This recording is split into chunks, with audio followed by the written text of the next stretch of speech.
Apa yang akan Anda rasakan jika orang yang Anda cintai meninggal dengan cara yang keji di hadapan mata Anda sendiri?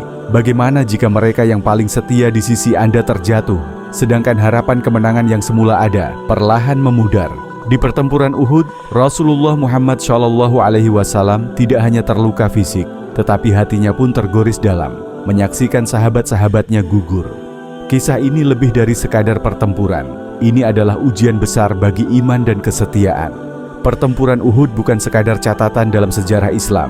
Ini adalah pertempuran di mana Rasulullah Muhammad SAW, pemimpin umat Islam, kembali menghadapi kaum Quraisy yang haus akan balas dendam.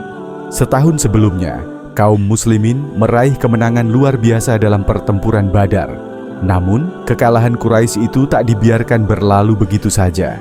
Mereka kembali dengan pasukan yang lebih besar, lebih kuat, dan lebih bertekad untuk menghancurkan kaum muslimin. Dengan kekuatan 3.000 prajurit, Quraisy dipimpin oleh Abu Sufyan mendekati Madinah. Di sisi lain, kaum muslimin hanya dengan 700 orang prajurit, dipimpin oleh Rasulullah SAW, bergerak dengan penuh keyakinan untuk mempertahankan agama Allah. Strategi ditempatkan dengan cermat oleh Rasulullah SAW di kaki Gunung Uhud. Beliau menempatkan 50 pemanah di atas bukit dengan instruksi yang jelas. Jangan tinggalkan pos kalian, apapun yang terjadi, hingga kalian diperintahkan. Awalnya kemenangan tampak begitu dekat bagi kaum muslimin. Mereka berhasil menghalau pasukan Quraisy yang menyerang. Para sahabat seperti Hamzah bin Abdul Muthalib, Ali bin Abi Thalib, dan Zubair bin Awwam bertempur dengan keberanian luar biasa. Hamzah, paman Rasulullah SAW yang dijuluki Singa Allah, menjadi pelindung yang gagah berani di medan tempur. Kaum Quraisy mulai terdesak mundur, dan sepertinya kemenangan bagi kaum muslimin sudah di depan mata. Namun, di saat yang penuh harapan itu, sebuah keputusan yang tergesa-gesa mengubah jalannya pertempuran. Sebagian besar pemanah yang ditempatkan oleh Rasulullah SAW di atas bukit mulai tergoda oleh harta rampasan perang. Mereka melihat peluang untuk mengumpulkan harta, dan meskipun Rasulullah SAW telah memerintahkan mereka untuk tetap di pos mereka, mereka memilih untuk turun. Inilah celah yang ditunggu oleh Khalid bin Walid, komandan pasukan berkuda Quraisy yang pada saat itu masih dalam barisan musuh. Khalid dengan cerdik memimpin serangan dari arah belakang, memukul kaum muslimin dari dua sisi.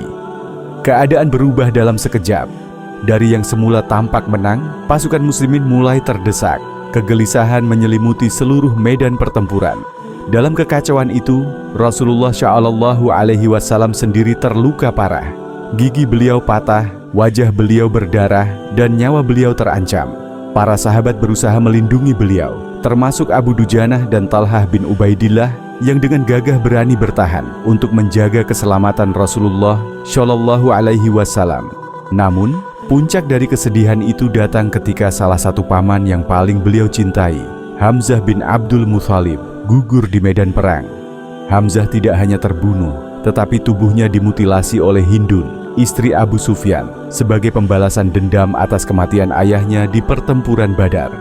Bayangkan bagaimana perasaan Rasulullah SAW ketika melihat jasad orang yang beliau cintai, yang selalu setia mendukung dakwah Islam, dirusak dengan begitu kejam.